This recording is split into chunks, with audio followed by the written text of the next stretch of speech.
Well, hello, folks. It's David Carr, and I thought I would share with you my editing process. I'm going to give you a glimpse into the way my mind works and the back and forth and the areas where I struggle to edit a photo to where I work really hard to get it to be what I want it to be, and the back and forth. There are times when I start down a path of trying to edit this one thing and it doesn't work, and I have to stop and pull back and try something else.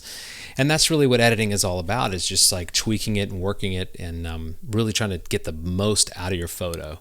And it doesn't always come easy. Sometimes it comes way easier than others, but you want to look at your photos with a critical eye and really think about what's working and what's not working. So I say we dive right in. Okay, so this is a photograph that I shot in the southwest United States, just right outside of Page, Arizona. This is Horseshoe Bend, which you've probably seen before, whether you know it or not. This is the full image of Horseshoe Bend. And you might be wondering, why am I not working on this image? This shows the whole thing and it's gorgeous, and it really is gorgeous, and I love it.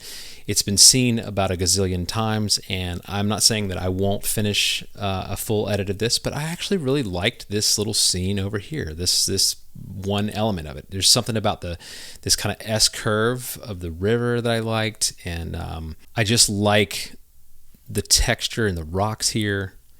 I just felt like there was a lot that I could do with this image. But what I don't like is the fact that the sky is all blown out. I don't like that. I'd like to do something about the blown out sky, and I feel like I've got too much information going on over here on the right side. It's skewed very much to where the river is over on the left, and then you've got all this excess rock here on the right that I'd like to just get rid of. And the first thing I'll do is just crop that out. And just see what it looks like if I come in from the edges there. And I'm actually going to go past this rock here, just like that. And let's see what happens. Oh, hit the wrong button. Let's go to R. Okay. To me, that looks better. Maybe it doesn't look better to you, but at this point, I kind of like the way that looks. When I took all of this excess information out, it seems like it honed in a little bit more on the thing that I wanted to show, which I really want to showcase the river here, but I also want to showcase the grandeur of these rocky cliffs here in Horseshoe Bend. One thing I don't like is that the sky is blown out, and I'm going to see if I've got any detail left. Do I have any detail left? Let's see. I'm going to pull the highlights down. Yep, got some detail. Looks pretty nice. The overall image is dark. I'm going to bring the exposure up, and when I do that, obviously it gets very washed out. I wonder what would happen if I turn my dehaze up at this point. Well, that definitely brings some of that detail back. It does cut through the haze that's kind of causing us to lose some of the texture and the detail. I'll pull the texture up as well and see, that's starting to look really nice. I actually like that a lot. I'll click the L key twice, and it brings up the loop view, which I really like to use sometimes when I'm in the middle of editing. I feel like it gives me a presentation version of the image instead of just the work in progress version. So I like where this is headed. I'm wondering if my white balance is a little funky. Let me click on my eyedropper, and you get a preview up here in this window of what it's going to look like pulling your white balance from different areas. Let's see, if we pull it from this black here, what does that do? Well, it's not bad. It almost looks a little more accurate, but not sure. Let me click the W key that brings the eyedropper back up. We're going to find sort of a neutral here. This is very neutral, this gray here in the rock. But it makes the whole image very blue. Let's see if we go up to the sky. Let's go up to this like white, well, maybe right in here. Somewhere right in here. It's probably back to where we were when we started. It looks very similar to where we were. Not so bad though. I think I can live with this. Maybe pull the warmth down a touch and maybe pull the tint. Let's see. Pull the tint this way towards the green a little bit. I actually like that. Yeah, I'm going to go with that for now. And let's see, I'm going to bring the shadows up a touch. Bring my blacks down a little bit. Yep, looking nice. Add some contrast. Too much contrast. Pull it back. Again, back to my loop view. Not bad, not bad. I like that. I think what I'll do is brighten this image up just a little bit more. And then I'm going to pull the blacks down just a little bit more. Yeah, I like the way this is looking. I really do. My vibrance and saturation, I don't know that I really need to do much in those departments. I find that with the Nikon Z6, which is the camera that I shot this with, I find that a lot of times I don't really need to add much vibrance. Definitely don't need to add any saturation to it. I mean, this is what happens when you get into saturation. It starts looking just terrible. I'll click the V key, which will bring up a black and white version of it, which to me looks fantastic. I love the black and white. But before I commit to the black and white, I'm going to finish editing this version of it. I think the next thing I want to do, I'm definitely going to be getting rid of these people that are up in the corner here. Let's see. I think I'm going to paint the sky now. I'm going to click the K key, and that brings up my adjustment brush, and I'm going to go to temperature and just warm it up, and we're going to paint in a warmer sky here and just see what happens. Oh, that looks really nice. And I'm just going to paint close to the edge of the horizon. Don't really even have to get too crazy with that. That looks pretty rocking to me. That looks good. Let me paint over the mountain a little bit and see. Just kind of gently paint there and see what happens. That looks pretty accurate to me. Now the sky is a little bright still. I'm actually going to pull back the highlights and see what happens. Ah, nice. What if I pull back the exposure?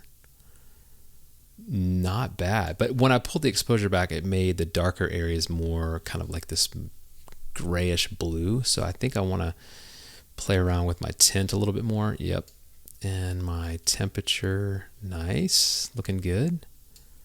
You might differ in your opinion. You might look at it and think, I don't like the way that looks. I want to do something different. That's okay. You get to decide. But it's all about just playing around with these things and seeing like what's working, what's not. That's cool. I'm wondering if it's getting to be a little too contrasty when I pull the dehaze up. Maybe not though. You can always kind of tweak it a little bit. But you can notice what happened when I did all that was the painted area, like that overlapped the ridge here. Now that ridge looks really artificial. It just doesn't look good. Now what I'll do, maybe I'll just try to erase some of that by holding my Option key down and painting over, just painting back over. Let me increase my feather amount. Feather that back into the sky, but see what happens. Now you get this weird line. I mean, you could sit here and really, really nitpick that thing. I just feel like it's too much. So I'm going to pull that. You know what I'm going to try? I'm actually going to delete this whole thing that I painted, and I'm going to try a gradient by clicking the M key. And same kind of adjustments here. We're going to pull down from the top. And it does the same thing to the sky, pretty much. But let's click the O key, and it brings up the mask showing you kind of everywhere that that's been affected by the gradient. Okay, not bad. What I think I might do is go to the range mask and hit luminance. Grab my eyedropper, and I'm just going to click the sky. I'm going to try different areas and see if there's an area that tends to make this look right. Because again, my affected area, well, let's see. Not bad, not bad. Let me see what happens if we really affect that sky. Ooh, it's looking pretty nice. Maybe a little too pink. Warm that up a little bit. Man, to me that looks really nice. I think I can live with this. I think I can live with this the way it is. Pull the texture up a little bit. You know, it's weird with texture and clarity. Sometimes in your sky, you're going to want to go to the right. Sometimes you're going to want to go to the left. It just depends on what you're trying to accomplish. But I like, because there's so much detail in this rock, I kind of like having it up in the sky as well. It feels like the whole photograph was meant to have that detail. What happens if I pull the saturation back on the sky or pull it up? I don't normally like pushing the saturation on the whole photo, but sometimes in a local area adjustment, you can get away with a little bit of that. Dehaze, that cleans that sky. But see what's happening though? Again, it's making the mountain look very purple here, and I don't really love that. Let's put the eyedropper back. Let's pull the range mask up a little bit to where it doesn't affect the ridge line as much, and we're going to straighten it out. Go like this. I'm going to click the H key, and that's going to hide the selection. Even though I'm still in the gradient tool, it hides it. It's not bad. We can still go and affect it, and we don't have to see all these lines and all this stuff. We can just affect the area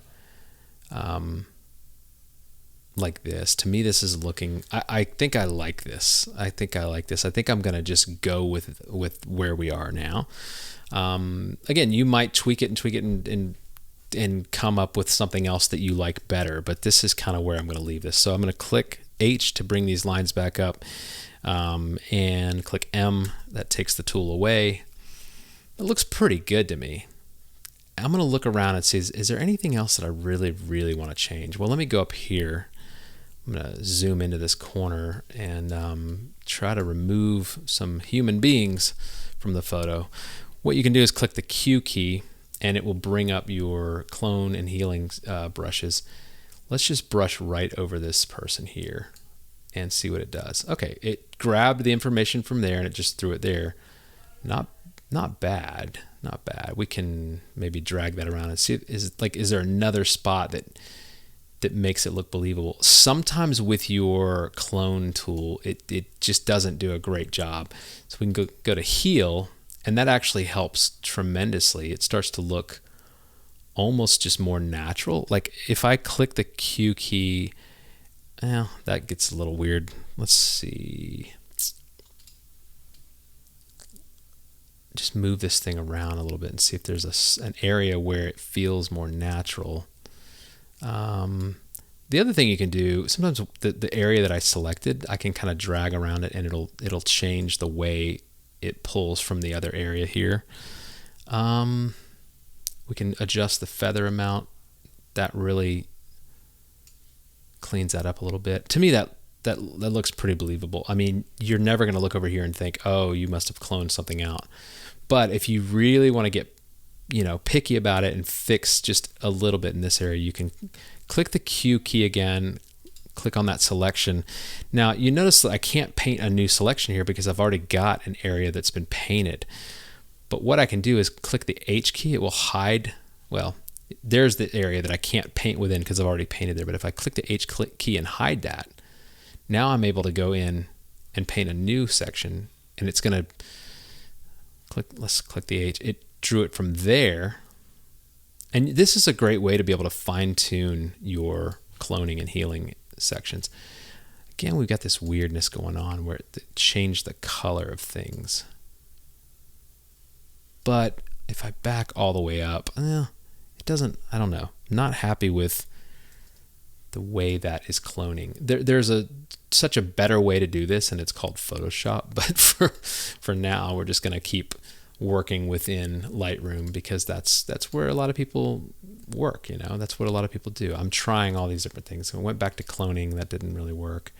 The color is just a little funky here. If I pull back on my feathering, the size doesn't do much because we kind of drew an irregular shape there. Okay, well, here's what I'm going to do. I'm still in the tool, but I've hidden it. I'm going to paint one more time over this whole section. Click H. And we're going to go down to maybe here and see what happens. Okay, if I back all the way up, that looks fine now. I mean, I can't see anything. The only thing I don't like now is I don't like this tree. So let's see if we can, or this bush, whatever this thing is, see if we can do anything with that. It grabbed this information here, which made it look strange. Let's go here. We are in our healing brush, which is what we want right now. Kind of drag that along there. Not bad, not bad. My computer is starting to get hot and the fans are coming on because this is a lot of computing power. The more you start working with clone and healing tools in Lightroom especially, it requires a lot of computing power. But you can see what I did. I cleaned all this up. It looks pretty believable. It doesn't look too cloned. There's this one little notch here that I feel like could be better. I'm going to grab that. Where did that grab from? Again, you're getting the raw tutorial here.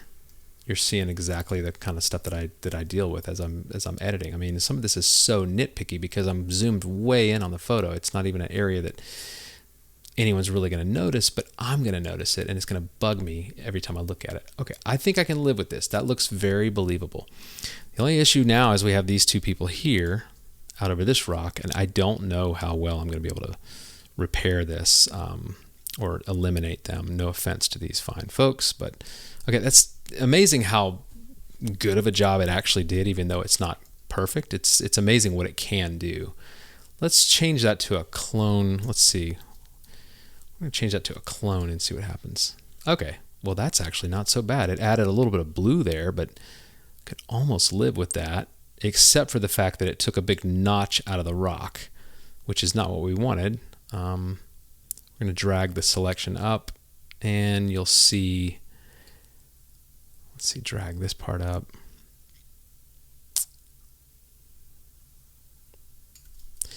Clicking H to hide that, not bad at all. I mean, you know, all I really need to do now is just fix this little black area, which I can do because I've hidden the tool. Again, H is your friend here.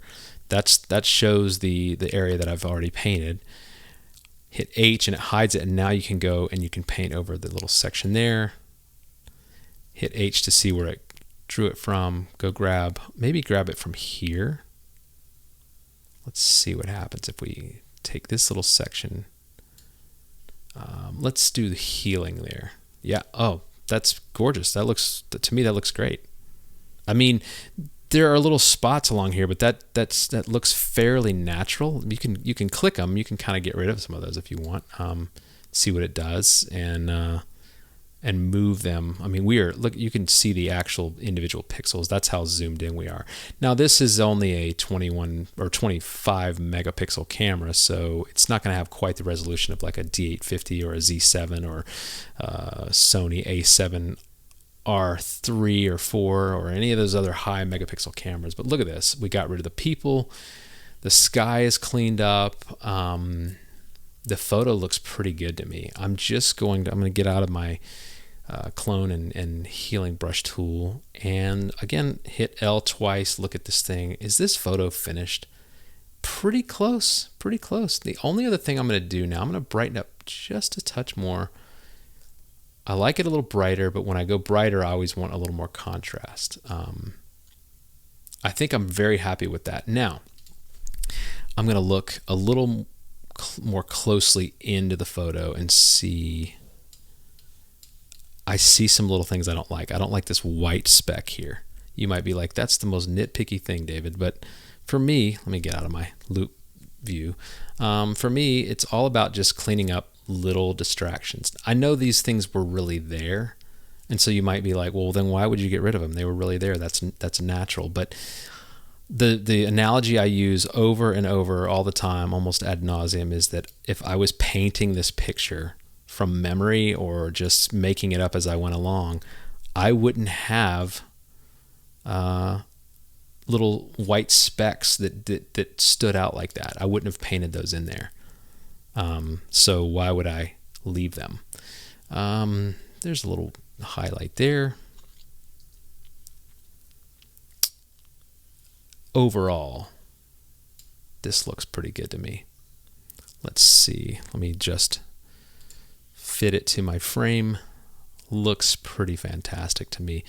One thing I thought I would try is to paint over the river with a brush, maybe lighten it a little bit, dodge it. I just want to see what happens. Let me bring my feathering down and just see what happens if we make the river a little brighter. I don't want to lose the kind of that cool contrast of it, but I definitely want your eye to be drawn to it. And sometimes you really have to brighten an area that you want the eye to be drawn to. Now, I don't know if I like that. Let's see. Let me delete this adjustment, and then let me click Command Z, bring it back. It's sort of inconsequential, but I almost like having it there. I'm going to see what happens if I take that selection and adjust the temperature. Ooh, that's way too purple. But sometimes I just like to see what different things will do to the image. See, when I warmed up the temperature, it just doesn't look good, the river. It almost looks like this river is supposed to look a little more blue. And so I bring it more towards the blue, and to me that looks nice. Maybe it's too much saturation. Pull it back a little bit. I'm going to click the O key and see where I've painted just to make sure I didn't miss any spots. Not too bad at all. Not too bad. I kind of went overboard here. I'm going to click Option, puts me in the erase mode. I'm going to pull some of that back. Pull some back here on the actual shoreline because it feathered over the shoreline a little bit, and it's not always a problem, but you just want to make sure that you're not affecting the other textures, the other areas too much with the adjustment you were trying to make just on the water. Hit the O key again, hit K. You know, I'm going to live with this photo for now. I think this looks really great. I could go into Photoshop and eliminate these clouds a little bit if I felt like they were a distraction, but maybe get rid of this rock here. It kind of stood out to me as I was looking at the photo. Get rid of that. Back up. Every now and then you want to just back up. Oh, this rock here has stood out to me the whole time. It's just too dark. It's too contrasted with everything else. I think it looks good. Maybe I'll get rid of this little section here. Again, I know that some people will look at that and think that's not right. You shouldn't be changing nature. But to me, these are not things that were really adding much to the photo. They were just there. There's a little highlight I don't like there. Now, the problem is you can kind of nitpick yourself to death with this, and you don't want to do that. You don't want to get to where you can't just enjoy the photo. But all of these little changes, look what happened. It's totally just a repeating area there. It's always repeating, but you can find areas where you won't see the repetitive pattern as much, like this. There are two little spots there that are repeating. What I'll do is go up here and just eliminate one from there, and voila. I mean, you can't even tell. It looks pretty good to me. I'm going to pull back the texture again and just see what happens if I do a little less texture. I actually like it with a little less texture. You might like more. I like a little less. And then I'm going to sharpen it. I do like to sharpen my photos. You can see the difference here between no sharpness. Everything's a little fuzzy, and you add some sharpness. Now, you don't want to get crazy where you're just like this, because it's too gritty. It's too much sharpness. You want to find that sweet spot between none, too much, and let's see, just the right amount. I don't know. That could be the right amount there. Let's zoom all the way back out. It's very sharp. It looks great. Now, what I'll do as a final look over is I'll click the letter F. It'll bring me into full screen. And now I can really see the full image. And to me, it looks really beautiful. I'm very happy with it. Very, very happy with it. And I'm going to click the backslash key, and it's going to show me the before.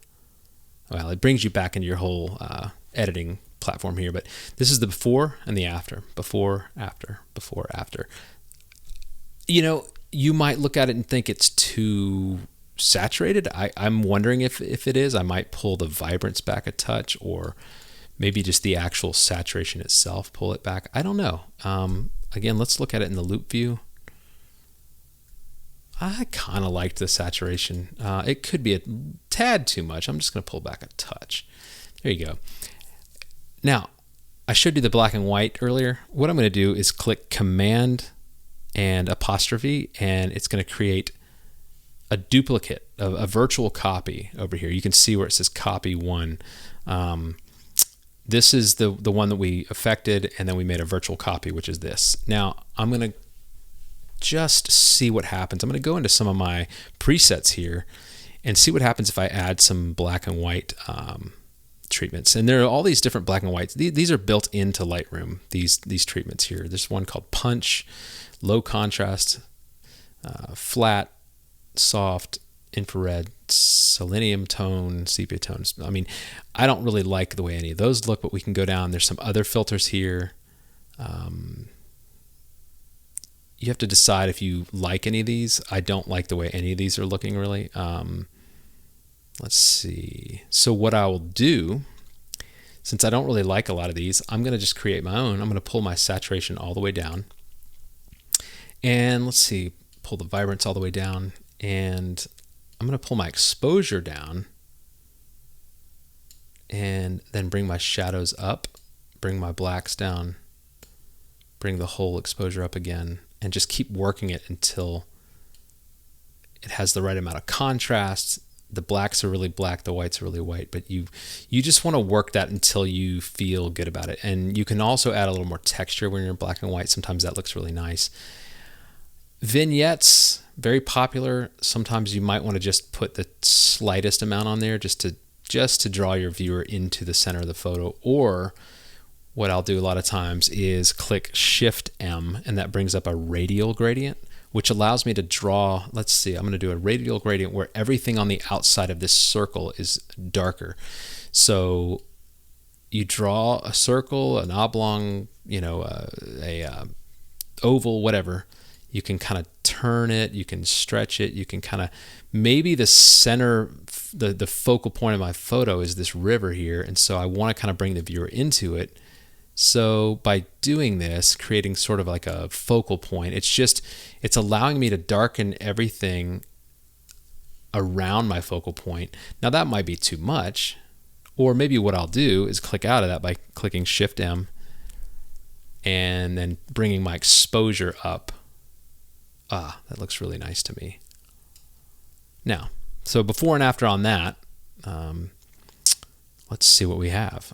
It takes a second sometimes to process all of this. You get the little spinning beach ball. So that was before. This is the virtual copy we made. So, and then